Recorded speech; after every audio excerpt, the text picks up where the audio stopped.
pessoas! Mais uma semana do seu Política e Cotidiano. Este programa que é dedicado a falar para você sobre tudo que mexe efetivamente com a sua vida. E hoje o meu tema é bem interessante, porque eu tenho certeza que você deve ter escutado em algum lugar, em algum programa de televisão, algum jornal, o tal dos 100 dias de mandato. O que acontece que os políticos focam tanto nesses tais 100 dias de mandato? É porque a população é mais pacienciosa? É porque ele vai tomar pé da situação? O que de fato são os 100 dias de mandato e como é que isso impacta realmente na gestão? O meu convidado de hoje é um dos caras mais sagazes que eu conheço da área, ele é cientista político, meu colega professor lá na PUC e mais uma pancada de universidade, está na mídia o tempo todo, e ele pode com certeza nos ajudar a entender o que esperar da conclusão desses 100 dias de mandato que está acontecendo agora, e daqui para frente como isso pode também mudar na gestão e na relação dos prefeitos com as câmaras municipais. Guilherme Carvalho, meu amigo, muito obrigado por ter topado o convite. A gente esteve junto lá bem um tempo atrás e agora chegando aqui na nossa casa nova, seja muito bem-vindo.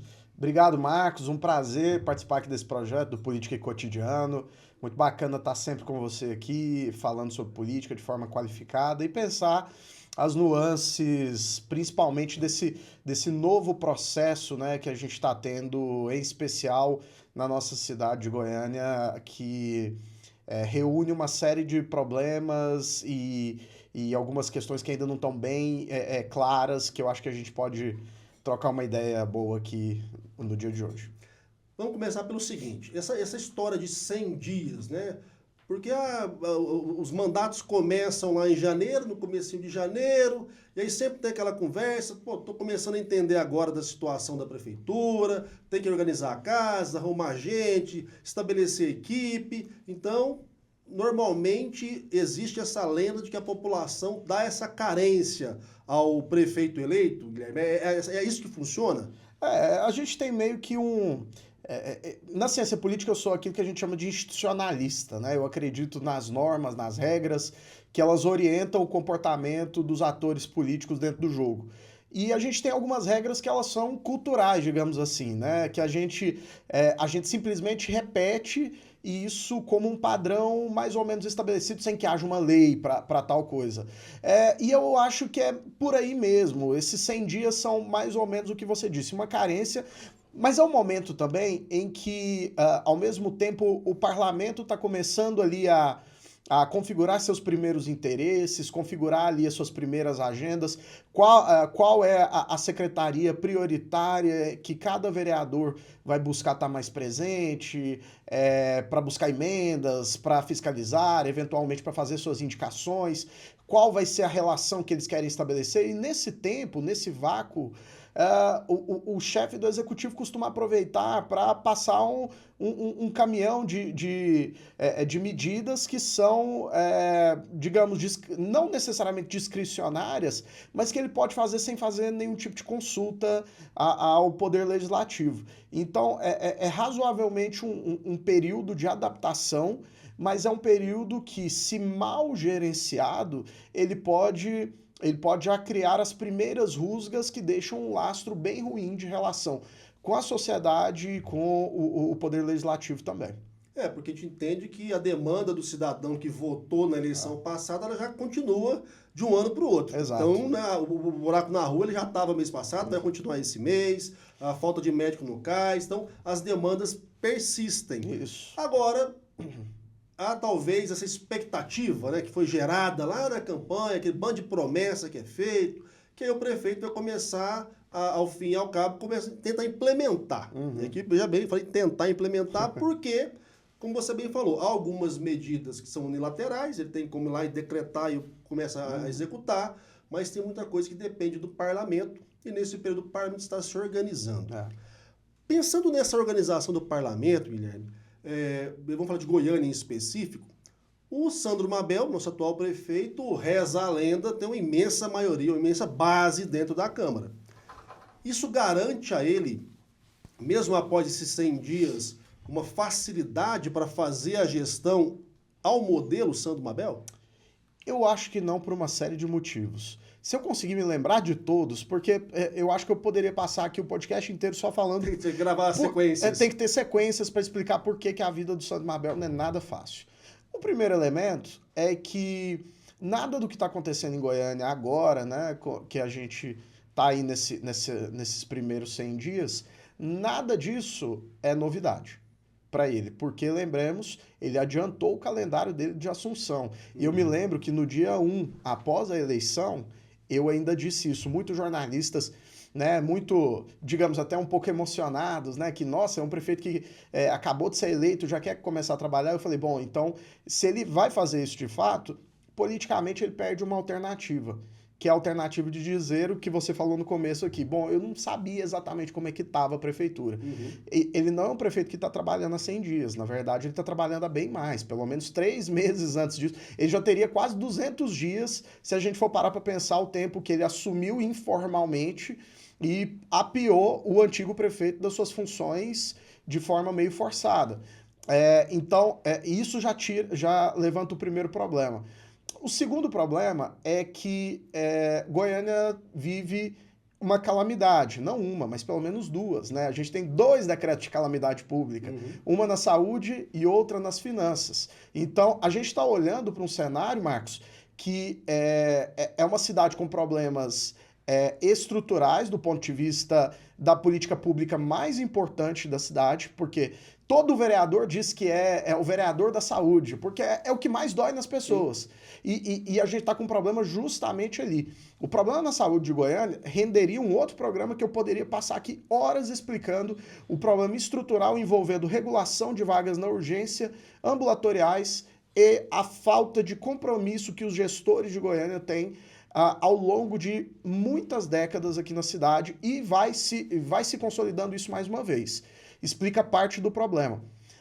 O que não explica o problema, no entanto, é como o prefeito começa a tomar pé dessas coisas, ele começa a fazer uma série de medidas de austeridade fiscal, mas muito inócuas para recuperar isso. Lembremos aí, por exemplo, que ele já chegou fazendo algumas medidas, que eu acho que é até uma pauta que a gente pode continuar conversando, que, ao meu ver, são bastante populistas e não combinam com o perfil do Sandro Mabel de forma alguma, o perfil da imagem dele, da imagem pública. De um prefeito que quer ir lá e ajustar a questão de horas, aumentar a carga horária de servidor, etc e tal, quando o problema mais estrutural não está exatamente nos servidores em Goiânia, não é na área da saúde, não é na área das finanças, não é na área do esporte, lazer, educação, em qualquer área. O problema está nos gestores, no grande fluxo, na captura que ano após ano, mandato após mandato, muito mais severamente durante a gestão do Rogério Cruz, os vereadores se assenhoraram daquelas pastas, não teve política pública, não teve coerência naquilo, e o cidadão está pagando uma série de faturas que hoje vão cair eminentemente na conta do Sandro Mabel. E tem data contada para isso. O tempo desse prazo, essa dilação de prazo que foi dada para ele para começar a apresentar soluções nessas 2 áreas cruciais, nas finanças e na saúde, está acabando. Tanto o decreto ele vai ter que caducar, quanto o cidadão vai querer ver o serviço efetivo. Por isso, e eu vou parar nesses 2 motivos essenciais, ele tem um problema enorme, um abacaxi, só para falar da relação dele com a sociedade. Não, e vale lembrar que ele fez toda uma pressão em relação à aprovação da taxa do lixo, ainda lá com o Rogério, na perspectiva de já entrar arrecadando mais nessa lógica de tentar sanar esses problemas estruturais que você bem colocou, que não vão dar certo, que não vai acontecer, não vai resolver assim agora. Mas, ao fim e ao cabo, também, não adianta, como ele fez recentemente, quando se negou a ir à Câmara Municipal, e depois até teve que retroagir, né, obviamente, que é lei que faz isso acontecer, quando ele falou, mas eu vou prestar conta do mandato passado. Para o cidadão que está nos assistindo agora, não importa de quem é o problema, a fatura tem que chegar, ele quer solução. E essa fatura vai cair bem no colo do Sandro Mabel, e é por agora, como você bem colocou. E aí vem a questão que eu acho fundamental. A dinâmica de gestão do Sandro Mabel é radicalmente oposta à que era a gestão do Rogério Cruz. Sim. E boa parte da Câmara é a mesma da época do Rogério Cruz. Como é que vai acontecer essa modulação agora? Eu já cogitei várias hipóteses. Eu cogitei que ele estava tentando fazer um modelo Caiado 2019, que chegue e assume de forma minoritária, o que não é o caso do Sandro Mabel, e por muitas vezes adotando medidas impopulares, mas pouco a pouco vai construindo uma base. O Sandro Mabel ele já tem uma outra lógica, ele tem uma base pronta. O problema é que a base dele só se garante se ele não continuar mantendo medidas impopulares. Maquiavel já diz, né? O mal você tem que fazer todo de uma vez e o bem aos poucos. Então, há quanto tempo está durando isso? Eu fui a uma festa de família na semana passada e um tio meu, no meio ali da confraternização, saiu recolhendo assim, a sujeira toda, falando, eu sou fiscal do Mabel, sabe? Tá Não, virando tem piada. meme, né? Eu vi um meme esses dias, o cara assim, nossa, mãe, posso dormir com você? Que eu tô com medo do Mabel vir me fazer arrumar meu quarto. Eu fico pensando assim, do ponto de vista da população, o quanto surte efeito em termos da popularidade, porque você sabe disso tão bem quanto eu, Marcos. Quando um prefeito ele é bem avaliado, ele tem a capacidade de ser duro, ele tem a capacidade de dar tocar a música que o parlamento vai junto. A questão ele tem esse vácuo no tempo, e até agora ele não está sendo confrontado significativamente. Mas você há de convir comigo que se ele não começar a apresentar resultados mais significativos em pouco tempo, digamos assim, a cobrança dessas faturas vão começar a vir, e a base dele tende a minguar. Uhum. Então, o Sandro Mabel, ele tem um problema muito grande, que primeiro, ele precisa reexplicar para o parlamento qual que é a agenda de governo dele. O segundo lugar depois que, tendo em conta quais são os limites, inclusive orçamentários, inclusive limites políticos, de estabelecer uma base ampla e mantê-la, quem é que tem um compromisso programático com as políticas que ele está propondo? Acredito que muito pouca gente, quando a gente for parar para olhar, porque o compromisso primeiro dessa formação que nós temos aí é um compromisso meramente fisiológico. E como ele não está disposto a empenhar pelo menos no primeiro momento, a empenhar um governo tão fisiológico quanto foi o do Rogério Cruz, que na verdade já acabou por terceirizar o governo, ele tende a, de alguma maneira, começar a ser enfraquecido, esvaziado em suas pautas e, quiçá, até chegar a tentar ficar governando com base nos instrumentos institucionais legais que estão à disposição do Executivo, o que é insuficiente para entregar uma pauta de longo prazo e para resolver esses problemas estruturais que a cidade tem. Então ele tem um abacaxi muito grande que passa, é claro, por um planejamento de gestão muito grande, mas também por uma pactuação mais próxima, sabe, Marcos? Eu esperava que ele, como um parlamentar experimentado, e a gente sabe, um excelente articulador, ele foi um dos poucos nomes, inclusive, que no Congresso Nacional teve representatividade mesmo, com espaço. Né? Ele tinha um gabinete do lado do gabinete do presidente Temer. Uhum. Então, assim, ele é alguém que sabe se articular. Mas parece que, como chefe do Executivo, ele está preso a alguns compromissos que ele não está dando... ou ele não quer dizer que ele não está dando conta, mas que ele não está disposto a abrir mão nesse momento. Ele está tudo mais como o dono da fábrica de bolacha. O dono da fábrica de bolacha, e não como o articulador, o primeiro-ministro, né? Como eu, pelo menos a priori, pensei que ele seria, né? Alguém que construiria uma agenda mais compartilhada. Não é por aí que a gente está caminhando. O que eu tenho percebido nesses 100 dias de gestão do Mabel é que ele tem feito muita pirotecnia na busca de uma aprovação social, né, uma legitimação social, que em certa medida não é muito difícil, porque o Rogério saiu muito mal avaliado. Porém, isso que você bem colocou, nessa parte de articulação, ele tem sido muito duro. Nas tratativas, tanto internamente, eu já ouvi, isso aqui é entre a gente só, tá, pessoal?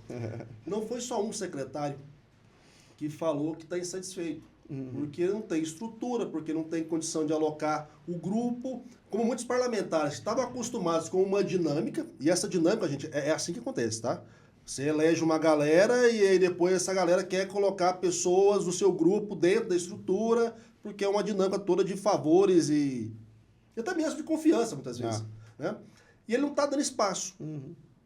E o não dar espaço para o parlamento é, na minha leitura, um dos motivos que vai, bem pouco tempo, puxar um pouco o pé dele. Uhum. Vamos lembrar que a gente tem um presidente na casa que tem 4 mandatos, que já é uma coisa bem diferente. Que mudou a jurisprudência e entendimento do TSE Exatamente. sobre a matéria. E outros parlamentares que ali estão, que estão lá há vários mandatos. Então não é qualquer menininho novo Não. que você vai lá e manipula.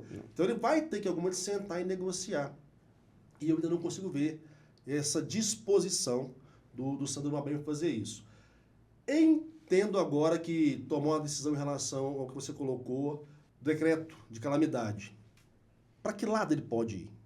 O que dá para ser feito agora, pensando, ou ele vai ter que seguir na sua verve dura, ou ele vai ter que flexibilizar, mas de uma forma ou de outra, algo ele vai ter que fazer. O que dá para ser feito? Eu acredito que assim, nós, no nível subnacional, eu até comentei com você em outro momento, né? A literatura da ciência política indica que a gente tem uma espécie de um hiperpresidencialismo, né? Então, todos os fatores, todas as trocas, todo aquele modelo que a gente conhece de empenho de emendas, troca de cargos em troca de apoio no legislativo, ele acaba sendo muito mais dimensionado no nível subnacional, em especial nos municípios. Então, o prefeito, ele é a representação do presidente a nível local e, ele, de alguma maneira, ele precisa entender que ele precisa compor uma maioria para conseguir tocar a agenda dele, para conseguir ser reeleito, para conseguir ter essa, digamos, essa abertura e essa flexibilidade de agenda. Só fazer um parêntese, para quem está em casa. De repente, pessoal, o cara não está preocupado nem só ele em ser reeleito, mas ele faz parte de um grupo, ele foi eleito por um grupo. E esse grupo que o elegeu não quer sair do poder. Então, se ele pensar em nada, mas ele não quer ser eleito, ele tem que ajudar a fazer o sucessor do grupo. Por isso que é sempre uma dinâmica pensada no coletivo que fez parte da assunção do poder. Exato. E aí você pensa comigo, ele tem uma agenda que foi eleita, né? A gente pode dizer, não, ele foi eleito por exclusão. Não é bem por aí, né? O Mabel teve muito voto, ele chega ali, ele vem de 4º colocado e passa a 2º colocado no primeiro turno, vence o 2º turno, aí sim a gente pode dizer que é uma exclusão. Ele tem uma agenda, ele foi identificado com uma agenda com a cara do Caiado, razoavelmente. Isso que eu falei, ele veio muito atrelado à dinâmica do Caiado, né? Exato. Se espera dele um pouco do caiadismo. Um pouco do caiadismo, exato. Só que o Caiado, ele é muito duro para dentro, desculpa, ele é muito duro para fora, mas para dentro ele tem uma dinâmica própria de manter a base dele coerente. Tanto é que, quando a gente vai olhar para a dinâmica estadual, quem mantém uma base daquele tamanho, hiperdimensionada, tanto tempo conjunta, se você não conseguir alinhavar todos os interesses e manter esses interesses coerentes, passando por diversos pleitos ali, municipais e nacionais, estaduais, dentro desse mesmo período. Não, e para mim ainda vale uma ressalva, Guilherme, porque na primeira eleição do Caiado, ele estava tão tranquilo na gestão do processo, na segunda, né, que ele lançou uma base gigante de senadores. Então, assim, ele estava tão tranquilo na condução da base que ele deixou cada um lançar o seu, o que é raro. Geralmente você sai com um camarada para puxar o voto para garantir o seu senador. Exato. Caiado não, tocou o pau e fez do jeito que achou que valia a pena. Isso. Até para não contrariar a base, não desagregar a base. E o Sandro Mabel, por outro lado, ele não é um cara velho, né? Ele tem carreira política longa ainda pela frente, né? É alguém que, claro, foi um deputado federal, interesses muito particulares ele defendia, agora ele está no segundo cargo mais importante do estado de Goiás. Ele é prefeito da cidade mais importante e ele tem aí na mão dele a possibilidade de se lançar a voos muito mais altos daqui a 8 anos, né? De repente 7 anos e meio, mas para isso ele precisa ter uma coerência interna. Para fazer isso, ele vai precisar chegar a algumas soluções comuns. Não dá para manter uma base muito heterogênea. Essa é a lição do presidencialismo de coalizão. O governo Dilma nos mostrou isso, outros governos nos mostram aí na literatura ao longo do tempo. Você precisa ter uma base coesa, mas uma base que, de alguma maneira, seja programática e mesmo aquelas trocas necessárias que você precisa fazer com a ala mais fisiológica, elas precisam ser mais pontuais, precisam ser mais localizadas, porque o custo da gestão da coalizão, ele não pode superar aumentar o custo da implementação da política pública. Porque aí começa, a política do dia a dia começa a resvalar no interesse do cidadão. Aí você se prejudica eleitoralmente. Aí você prejudica o seu grupo eleitoralmente. Você vai prejudicar o Caiado se ele for mal. Porque o Caiado foi lá e apostou nele. De uma forma que eu nunca tinha visto o Caiado nem eu. Antes da eleição. E assim, eu nunca pensei que ele fosse emprestar. Foi tomar chuva na Praça da Lua, na Praça do Sol. Exatamente. Então, assim, ele precisa, de alguma maneira, chegar a um denominador comum, e isso passa realmente por retomar as bases do que fez ele ser eleito. E chamar a Câmara e dizer, olha, é isso aqui, eu posso flexibilizar até aqui. Daqui para frente eu não consigo. Quem vem comigo, eu posso disponibilizar esses cargos, eu posso disponibilizar isso aqui de verba. A cidade está com problema. Vamos ver agora quem tem realmente compromisso cívico com a cidade. Quem não tiver, tudo bem. Quando for possível, a gente chega a algum denominador comum. A gente não precisa ser inimigo também. Cara, eu vi no final da eleição um PL que tem uma ala assim, que não é uma ala muito dura, disposto a cooperar com o governo, que existe aí dentro da Câmara. Mas quando você não tem um céu de brigadeiro, os caras vão para a oposição ferrenha. Então, ele tem, nesse momento, a possibilidade de ter uma base programática, que é o sonho de todo governante de uma cidade grande, de um estado grande, de um país. Mas vai passar por ele justamente parar, respirar, esquecer desses problemas desse momento, Marcos, e retomar as bases políticas que o elegeram. Lembrar que esses 100 dias foram 100 dias de porrada, 100 dias de muito confronto, mas que é preciso fazer política. Porque a política trouxe ele até aqui, e ele precisa lembrar do Sandro Mabel, deputado federal, esse grande articulador, para conseguir. Eu sou apaixonado por Goiânia. Eu sou barrista. Eu entro na sala de aula, eu vou conversando com os alunos, eu falo, quando eu tô fora da cidade, eu passo mal. Quando eu lembro de Goiânia, sexta-feira à noite, os barzinhos abertos, essa cidade dinâmica, viva, linda, e ver Goiânia sofrendo é muito doloroso para mim, e eu tenho certeza que para todo mundo aqui que tá assistindo. E eu tenho certeza que o Santo Mabel tem compromisso também com a cidade, só que é preciso ter um pouco mais de inteligência emocional nesse momento. Vai passar muito pelo pessoal dele, mas vai passar também por delegar mais funções a articuladores políticos lá como a Sabrina Garcês, que está lá hoje, né, com interlocutores dentro da Câmara, como Lucas Quitão, que foi e voltou. Então ele tem nomes possíveis para construir essas pontes, mas não dá para ser totalizante. Eu acho que essa é o recado geral. Ele precisa começar a mapear o que ele pode abrir mão e o que ele não abre mão. Pois equilíbrio emocional. Tá aí uma coisa que todo prefeito tem que ter. Recentemente a gente viu até alguns casos de ausência completa, prefeito dando tiro na porta de casa de gente, aquele prefeito batendo boca e brigando, prefeito querendo brigar com a polícia em alguns municípios de outros estados. Mas nessa perspectiva, né, dos 100 dias, das dificuldades, das relações com as câmaras, acho que vale a gente frisar também que não é um problema só de Goiânia, né? Isso acontece em todos os municípios Sim. do país inteiro, os mais de 5.500 municípios. E aí, para além disso, a gente está falando agora do Sandro Mabel, que tem a carreira que nós já mencionamos, mas há também aquele município, de repente, onde você mora, né, você é da minha audiência, que é um prefeito novato, que não sabe nada, que caiu de paraquedas na prefeitura, que não tem uma equipe, é uma Câmara, às vezes, municipal que não foi tão bem escolhida, né, não tem tanto preparo também. Passado esses 100 dias, como é que essa pressão começa a acontecer? Vamos lembrar que, como você bem pontuou, né, isso é uma lei tácita que existe desde que há política, só que agora a gente tem rede social, né? Uhum. E rede social pautora, rede social é um mecanismo de pressão popular muito incisivo e muito retumbante, né? Como é que você imagina que daqui para frente, não só em Goiânia, mas em todos os municípios, a pressão popular começa a escalar? Eu acredito que, assim, em primeiro lugar, de modo geral, a gente tem um problema de insolvência fiscal no Brasil, nos municípios, E esse é um problema estrutural, né? Não é só Goiânia. E só para nossa audiência entender aqui o que é o problema estrutural, o nosso constituinte entendeu por bem concentrar boa parte dos recursos na União.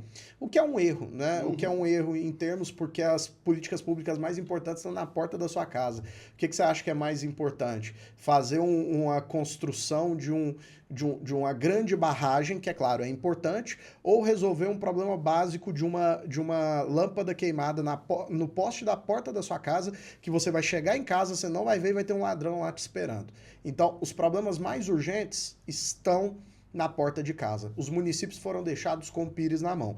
Esse é o problema estrutural. Só que, como você disse anteriormente, Marinho, o cidadão não está nem aí. Esse é o ponto. Ele está pagando o imposto dele. E ele quer o retorno do serviço de volta. E quando começa a apertar no bolso dele, o que é a tendência? Dinheiro não dá em árvore, é importante dizer. O poder público, ele não fabrica dinheiro. Ele trabalha com o seu dinheiro, cidadão. Então, quando ele começar a te tributar mais, quando ele começar a pedir uma taxa nova, um negócio novo, quando as blitz na cidade aumentarem, como estão aumentando... Só um detalhe, só um parênteses, Goiânia é uma cidade que perdeu a capacidade de multar. É quase que uma perda realmente do poder público, porque retirou-se os pardais da cidade, que assim, ninguém gosta, né? Essa é uma questão, mas é uma questão que a cidade está deixando também de arrecadar, de alguma maneira. Então, são tantos problemas estruturais que quando eles se ajuntam e de repente o prefeito olha para o cofre e fala: as coisas mais básicas eu não tenho condições de fazer, o lixo eu não consigo recolher 2 vezes na semana, 3 vezes na semana. Já tivemos problemas sérios em Goiânia para de lixo. Paulo Garcia que sofreu...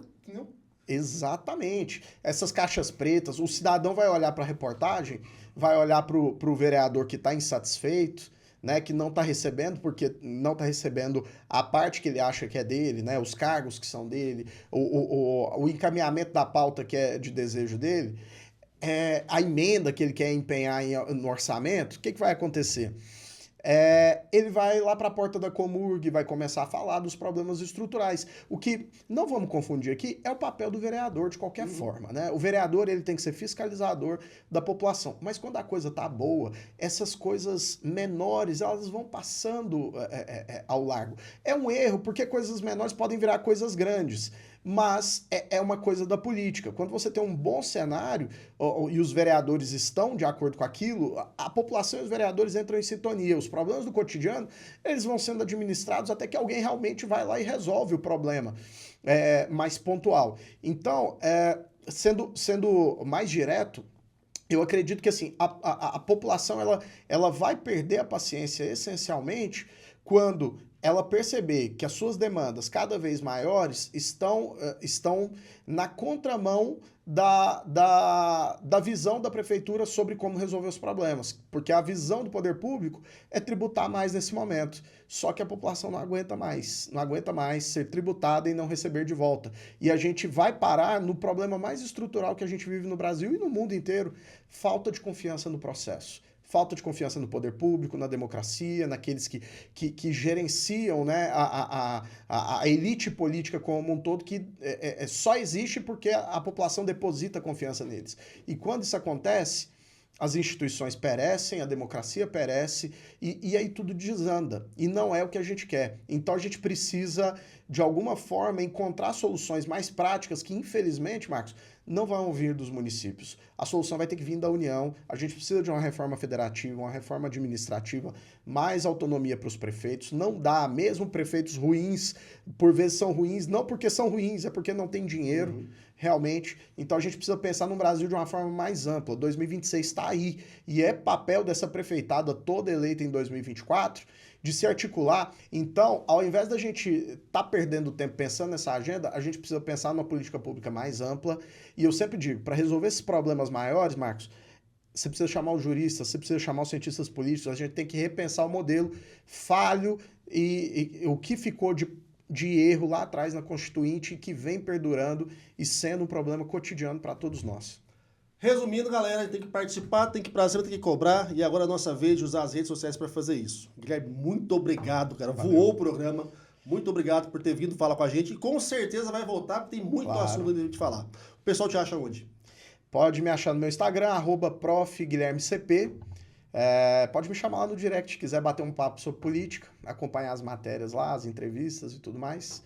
Estou sempre à disposição. Maravilha. A gente se vê na próxima semana. Obrigado pela audiência e vai lá para as redes sociais bater um papo com a gente.